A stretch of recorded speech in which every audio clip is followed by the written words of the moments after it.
একটা সুন্দর শাড়ি পরে রূপা তার ঘর থেকে বেরিয়ে এসে শাশুড়ির সামনে এসে দাঁড়ালো। মা, আমি বাপের বাড়ি যাচ্ছি। ভাইয়ের বিয়ের জন্য শপিং করতে হবে, তাই মায়ের ডাক এসেছে। সুপ্রিয়া দেবী বললেন, কিন্তু বৌমা, তুমি তো মাত্র কালই 3 দিন বাপের বাড়ি থেকে বাড়িতে এসেছো, আজ আবার যাচ্ছ?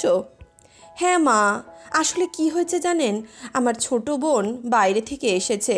এখন সে তো বারবার অন্য শহর থেকে এখানে আসবে না, তাই আমি ভাবলাম যে আজই শপিংটা সেরে নিই।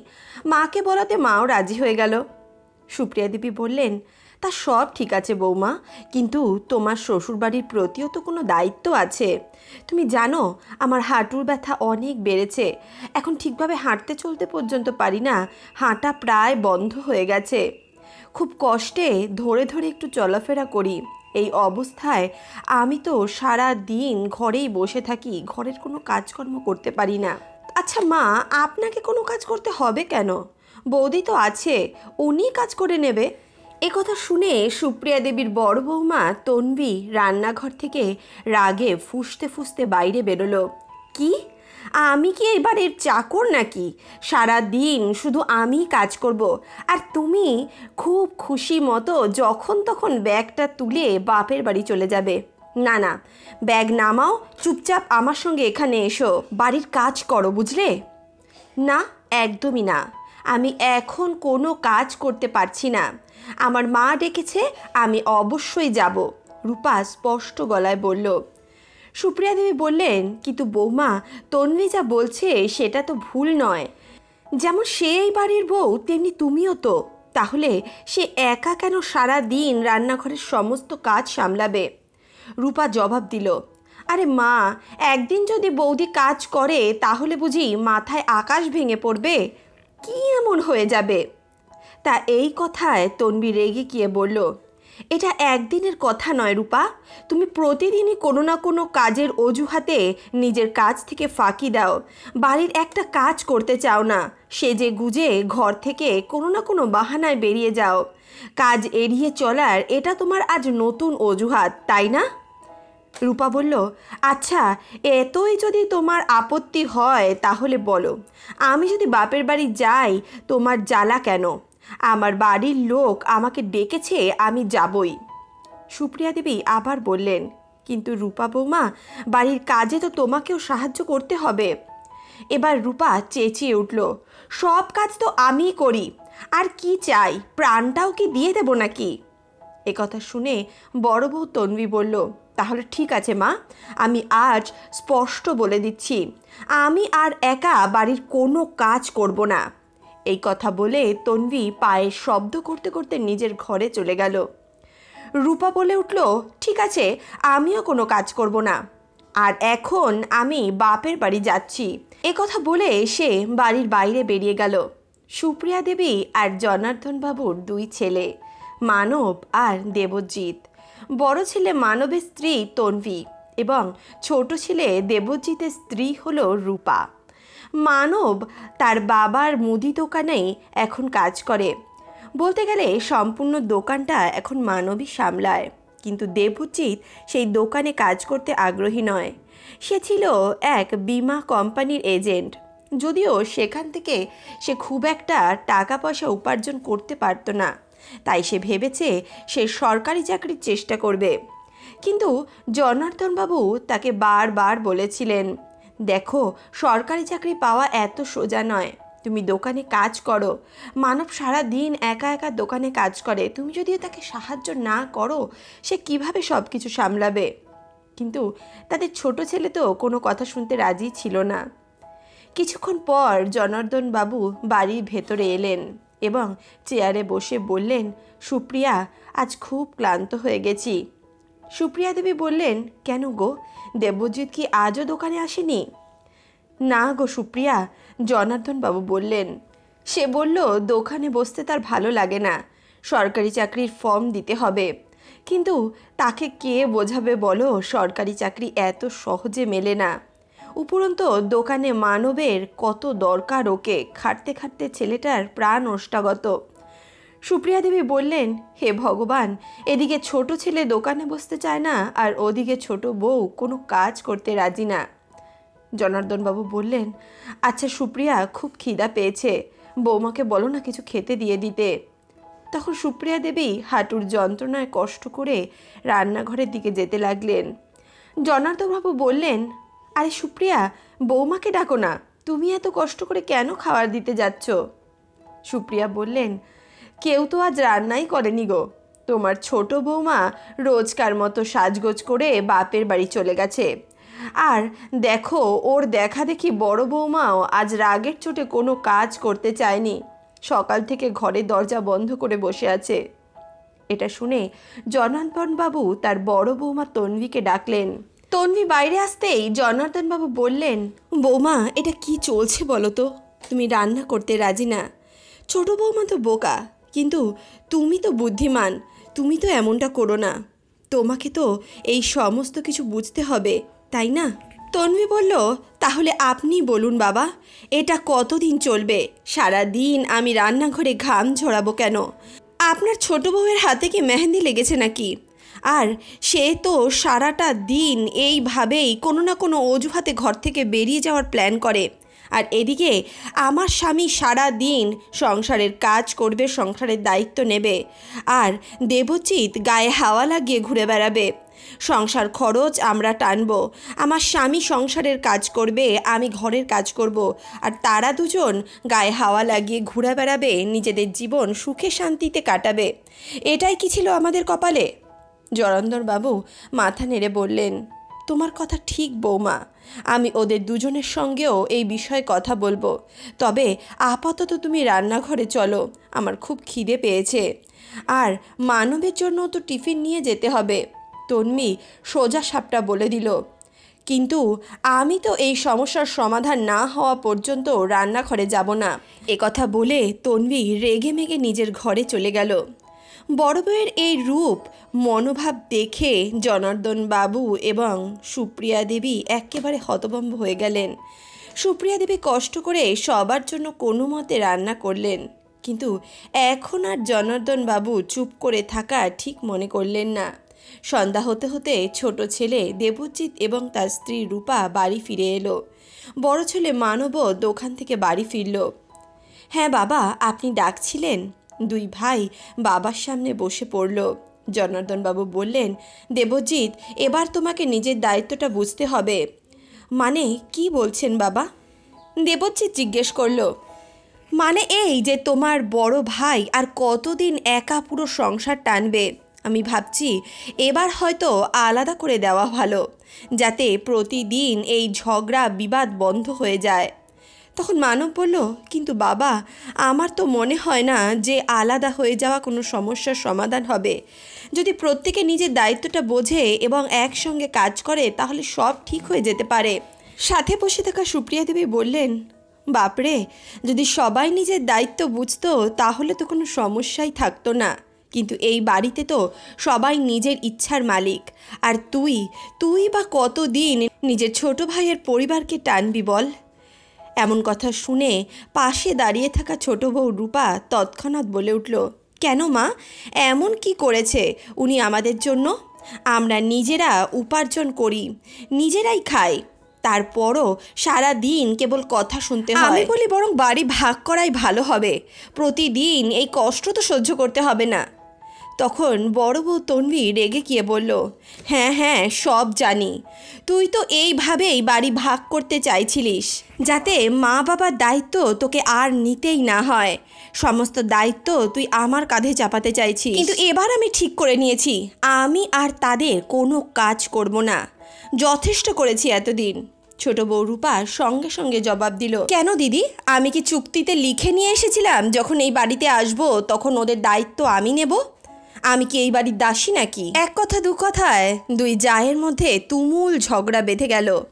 তখন হঠাৎ মানব রেগে চেঁচিয়ে উঠল, তন্বী, তোমার সাহস কি করে হলো আমার বাবা মাকে বোঝা বলার? দেবজিৎ বলল, ভাই, বাবা মা আমার সঙ্গে থাকবে, অবশেষে আমারও তো তাদের প্রতি একটা দায়িত্ব আছে। কথা বলে সে নিজের ঘরের দিকে চলে গেল। তার পেছন পেছন রাগে গজগজ করতে করতে রূপা পায়ের শব্দ করতে করতে ঘরে ঢুকলো আর চিৎকার করে বলল, এই কথা কান খুলে ভালো করে শুনে রাখুন, আমি আপনার মা বাবার কোনো দায়িত্ব নিতে পারবো না। আমি কোনো অবস্থাতেই আপনার মা বাবার সঙ্গে থাকবো না। রূপা রেগে মেগে বলল, দেখো রূপা, ওরা আমার মা বাবা, যারা আমাকে জন্ম দিয়েছেন, তাহলে আমি তাদের বার্ধক্যে এভাবে একা ফেলে দিতে পারি না। দেবজিৎ বলল, আমি কিছু জানি না, আমি শুধু তোমার সঙ্গে থাকতে পারি। বাকি এই বাড়িতে কে থাকে কে না থাকে, কে বাঁচে কে মরে, আমার কিচ্ছু আসে যায় না। রূপা, তুমি সীমা ছাড়িয়ে যাচ্ছ। এবার এই নিয়ে আর কোনো আলোচনা করতে আমি চাই না, তা না হলে কিন্তু খুব খারাপ হয়ে যাবে। না, আমি স্পষ্ট করে বলে দিচ্ছি, আমি তোমার মা বাবার সঙ্গে এক মুহূর্তও থাকবো না। এ কথা শুনেই দেবজিৎ রেগে গিয়ে রূপার গালে একটা সজোরে চড় কষিয়ে দিল। গালে চড় খেয়ে রূপা স্তব্ধ হয়ে গেল। কিছুক্ষণ পর আগুন জ্বালা চোখে স্বামীর দিকে তাকিয়ে বলল, তোমার মা বাবার জন্য তুমি আজ আমার উপর হাত তুললে, এটা তুমি ভালো করনি। এখন আমি তোমাকে দেখিয়ে দেব। প্রায় 1 ঘন্টা পর রূপা নিজের বাপের বাড়ি পৌঁছে গেল। মা, বাবা। কান্নার কণ্ঠে রূপা নিজের মা বাবাকে ডাকলো। তার মা বাবা ঘর থেকে বেরিয়ে এলেন, দেখলেন আঙিনায় তাদের মেয়ে দাঁড়িয়ে দাঁড়িয়ে কাঁদছে। রূপা, মা তুই এই সময় এখানে, সব ঠিক আছে তো? রূপার মা তাকে জিজ্ঞেস করলেন। রূপা বলল, মা, কেমন বাড়িতে আমার বিয়ে দিয়েছো তোমরা? রূপার বাবা বললেন, কিন্তু কি হয়েছে মা, খুলে বল না একটু আমাকে। কি বলবো বাবা, সারা দিন কাজ করতে করতে আমার হাড়গোড় ভেঙে যাচ্ছে, তাও আবার শ্বশুর শাশুড়ি লোকজন আমাকে নিয়মিত উল্টোপাল্টা কথা বলছে, অপমান করছে। আর বৌদি তো একটা সুযোগ ছাড়ে না আমাকে অপমান করার। আর আমার স্বামী তো বলেছে যদি ওই বাড়িতে থাকতে হয় তাহলে সারা দিন মা বাবার সেবা করতে হবে। এ কথা শুনে তার মা বললেন, তাহলে আমার মেয়েকে এই লোকগুলোর বাড়িতে চাকরানির মতো সারাটা জীবন কাটাতে হবে নাকি? রূপা তখন কাঁদতে কাঁদতে বলল, আপনি বলুন মা, আমি সারা দিন বাড়ির কাজ করব না আমার শ্বশুর বাড়ির শ্বশুর শাশুড়ির ফাই ফরমাইশ খাটবো? আর যখন আমি সেই কাজে না বলেছি তখন তোমার জামাই আমার গায়ে হাত তুলেছে, আমাকে মারধর করেছে, জোর করে আমাকে বাড়ি থেকে বার করে দিয়েছে। এই কথা শুনে রূপার মা বাবার মুখ রাগে লাল হয়ে গেল। তিনি বলতে লাগলেন, ওদের এত সাহস হলো কি করে? তার মা বলল, এই সাহস তো তুমি নিজেই বাড়িয়ে দিয়েছ। রূপা অনেকবার আমাদের বলেছে ওরা আমার উপর অন্যায় করে, কিন্তু তুমি কোনো কিছু শুনতে চাওনি। এদিকে রূপা বলল, কিন্তু মা, সহ্য না করে কি করব আমি তো ভেবেছিলাম কোনোভাবে আমার সংসারটা টিকে যাবে। তার মা বলল, বিয়ের আগে ওরা বলেছিল তোমাকে মেয়ের মতো রাখবে, আর এখন এই মানুষগুলো তোমার উপর হাত তুলছে। কিন্তু চিন্তা করো না মা, অনেক কষ্ট সহ্য করেছো তুমি, এখন তুমি তোমার বাপের বাড়িতেই থাকবে। ওই লোকেদের সঙ্গে তোমার আর দেখা করতে হবে না, আর থাকতে হবে না ওখানে। এদিকে রূপার বাড়ি ছেড়ে দেওয়ার পর এই খবর বাড়ির অন্যান্য সদস্যের কানেও আসলো। সবাই চিন্তায় পড়ে গেল। তখন মানব বলল, তোমার কি দরকার ছিল তোমার স্ত্রীর উপর হাত তোলার? দেবজিৎ বলল, আমি আর কি করতাম ভাই, ও স্পষ্ট বলে দিল সে আমার মা বাবার সঙ্গে কোনোরূপভাবে কোনো সম্পর্ক রাখতে চায় না, ও আমার মা বাবাকে রাখতে চাইছিল না। এতদিন ওর দুর্ব্যবহার সহ্য করেছি, কিচ্ছু বলিনি, কিন্তু আজ সে মা বাবার সম্মান নিয়ে টানাটানি করছে, আমি তো এটা সহ্য করতে পারবো না। এ কথা শুনে জনার্দন বাবু বললেন, তুমি ঠিক করেছো ছেলে, এখন যাও রূপাকে বুঝিয়ে বাঝিয়ে আবার বাড়ি ফিরিয়ে নিয়ে আসো।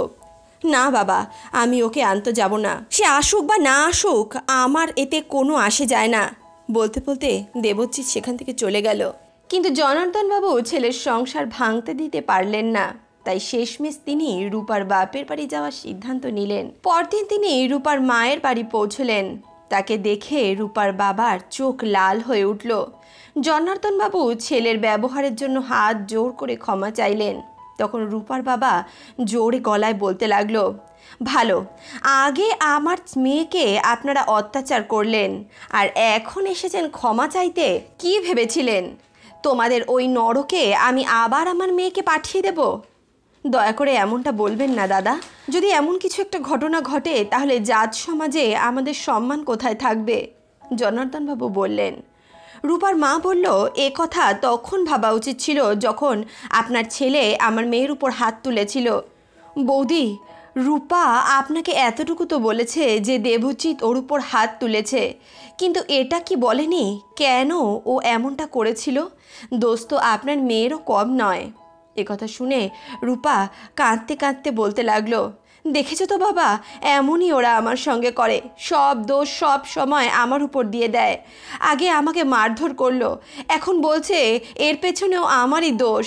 রূপার বাবা রেগে গিয়ে বলল, শুনুন দাদা, আমার আর এই সব নিয়ে কথা বলার কোনো ইচ্ছা নেই, আপনি এখান থেকে চলে যান। এখন আমার মেয়ে আর আপনাদের বাড়িতে যাবে না, এখন আমাদের কোর্টেই দেখা হবে। তখন জনার্দনবাবু আবার হাত জোর করে বললেন, একবার ভেবে দেখুন, মেয়ের ভুল ত্রুটি চোখ বুঝে এভাবে বরদাস্ত করা উচিত হবে না। এত বড় একটা সিদ্ধান্ত নেবেন না। আপনার হাতে দুই পরিবারের ভবিষ্যৎ, দুইজন ব্যক্তির ভবিষ্যৎ। দেখুন, আমি তো আপনার কাছে হাত জোর করে বলতে এসেছি, আর আপনি আমার সঙ্গে যে ব্যবহার করছেন সেটা কি আপনি ঠিক করছেন? দেখুন, আপনার একটা সিদ্ধান্ত দুইটি সংসার ভাঙতেও পারে আবার গড়তেও পারে। রূপার মা বলল, আপনারা নিজেদের চিন্তা করুন, আমাদের মেয়ের তো আমরা আবার বিয়ে দেব, তার নতুন করে সংসার গড়ব। আর হ্যাঁ, আপনারা যা করেছেন তার শাস্তিও আমরা আপনাকে অবশ্যই দেব।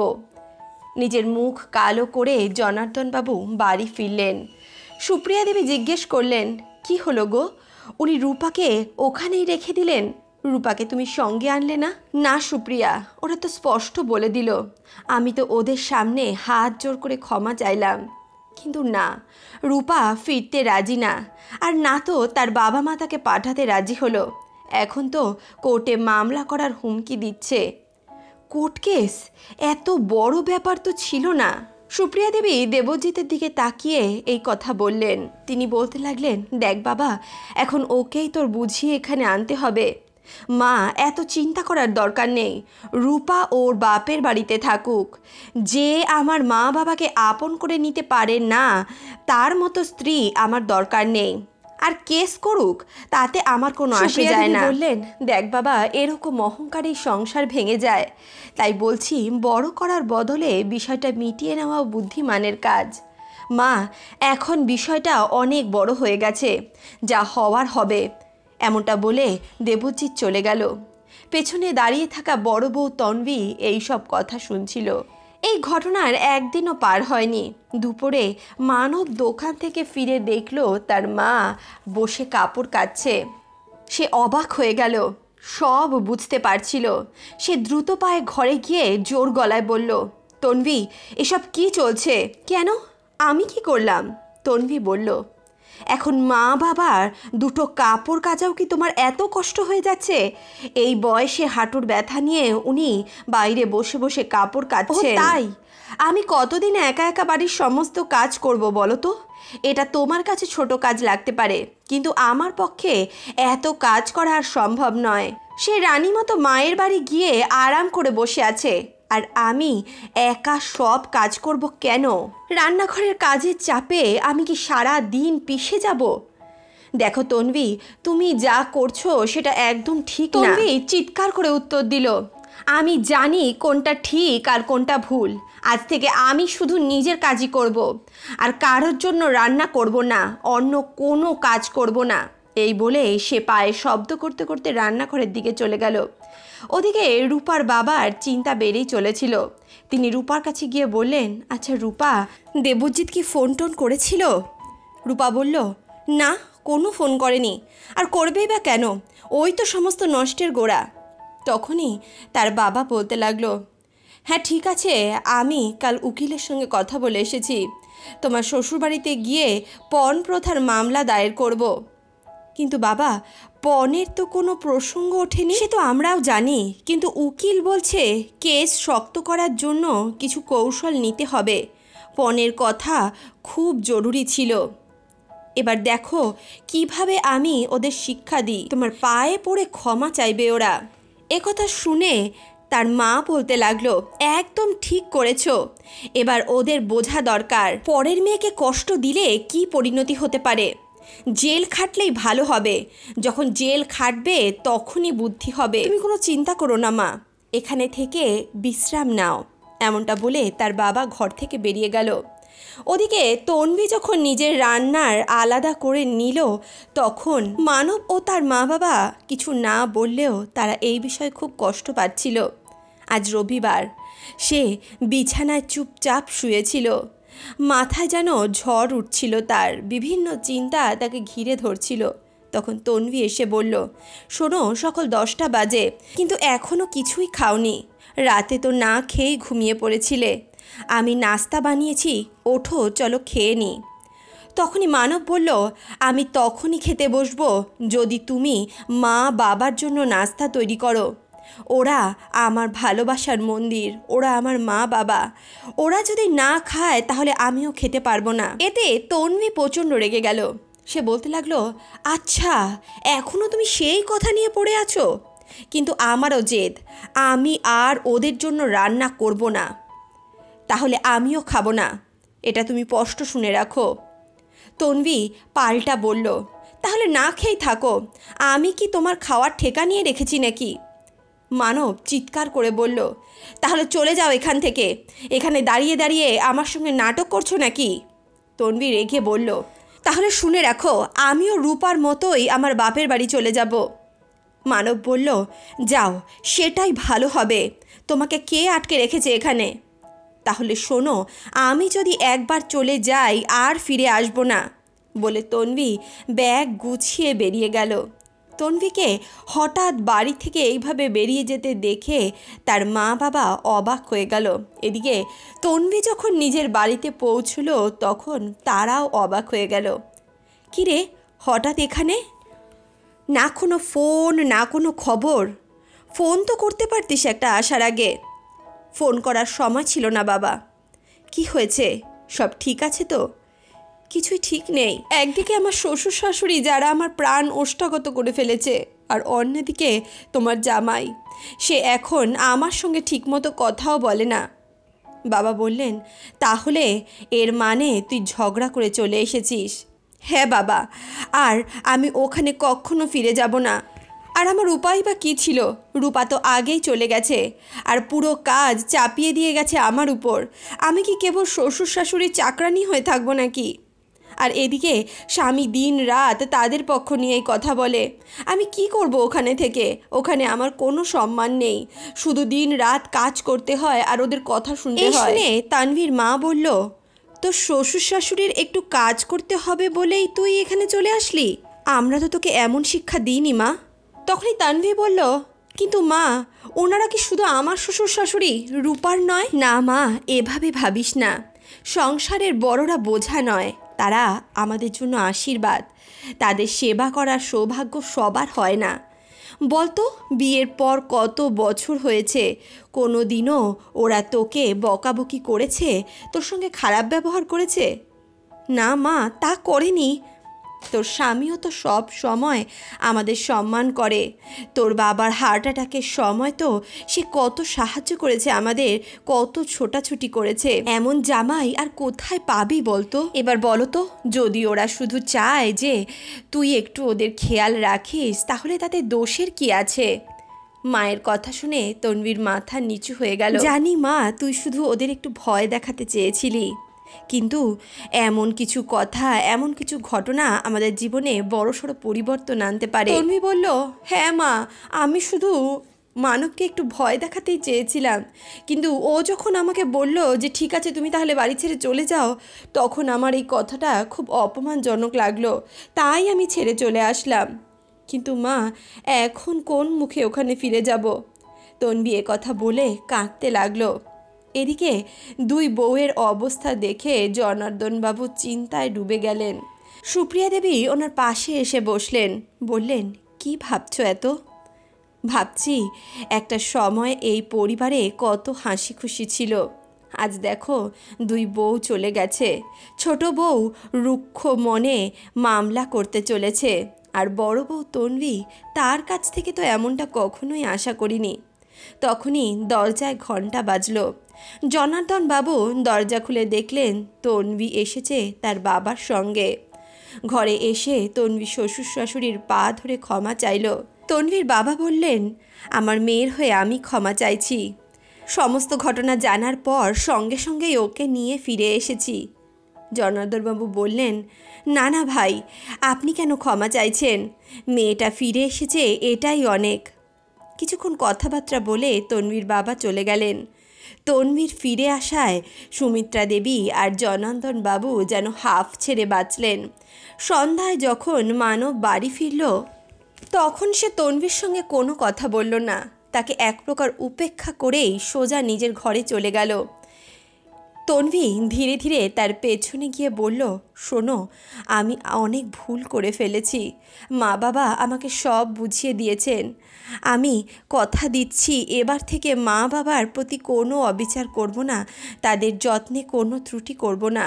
যেমন নিজের মা বাবাকে সেবা করি তেমনই তাদের সেবা করব। এ কথা শুনে মানব বলল, তন্বী, আমাদের ভালোবাসা কি এতটাই দুর্বল ছিল যে সামান্য একটু কথাবার্তায়, একটু ঝামেলায় তুমি বাড়ি ছেড়ে চলে গেলে? তন্বীর চোখে জল চলে আসলো। তন্বী চোখের জল মুছে বলল, সত্যি বলছি, আমি যেতে চাইনি। যদি তুমি আমাকে তখন একবারের জন্য বলতে যে তুমি থেকে যাও, তুমি যেও না, তাহলে আমি থেকে যেতাম। আমি তোমাকে ছাড়া বাঁচার কথা কল্পনাও করতে পারি না। আমি প্রতিশ্রুতি দিচ্ছি আর কখনো এমন ভুল করব না। তন্বীর এমন কথা শুনে মানব তাকে নিজের বুকে জড়িয়ে ধরল। এই ঘটনার ঠিকভাবে এখনো দুদিনও কাটেনি। হঠাৎ করে তাদের বাড়ির সামনে এসে দাঁড়ালো একটি পুলিশের জিপ। পুলিশ দেখে জনার্দন বাবুর চোখ তো ছানা বড়া হয়ে গেল। একজন পুলিশ অফিসার জিপের থেকে বেরিয়ে তাদের ঘরে প্রবেশ করলেন এবং জনার্দন বাবুর উদ্দেশ্যে বলতে লাগলেন, আপনাদের নামে অভিযোগ দায়ের করা হয়েছে। জনার্দন বাবু অবাক হয়ে গেলেন। পুলিশি অভিযোগ? তাও আবার আমাদের নামে? কিন্তু আমরা তো কিছুই করিনি। পুলিশ অফিসার বলল, আপনারা আপনার পুত্রবধূর কাছে পণ চেয়েছেন, তার উপর শারীরিক নির্যাতন করেছেন। এই অভিযোগই তারা করেছে। তাদের পক্ষ থেকে কোর্টে মামলা দায়ের করা হয়েছে। কি বলছেন? পণ চাওয়ার অভিযোগ?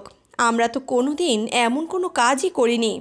পুলিশ অফিসার বলল, কিন্তু আপনার পুত্রবধূ অভিযোগ করেছে যে তার স্বামী এবং শ্বশুর শাশুড়ি মিলে তাকে মারধর করে বাড়ি থেকে তাড়িয়ে দিয়েছে। জনার্দনবাবু বললেন, না না ইন্সপেক্টর সাহেব, এটা সম্পূর্ণ মিথ্যে। আমরা তো ওকে স্পর্শও করিনি। স্বামী স্ত্রীর মধ্যে একটু ঝগড়া হয়েছিল আর রাগের চোটে এসে বাড়ি ছেড়ে চলে গিয়েছিল।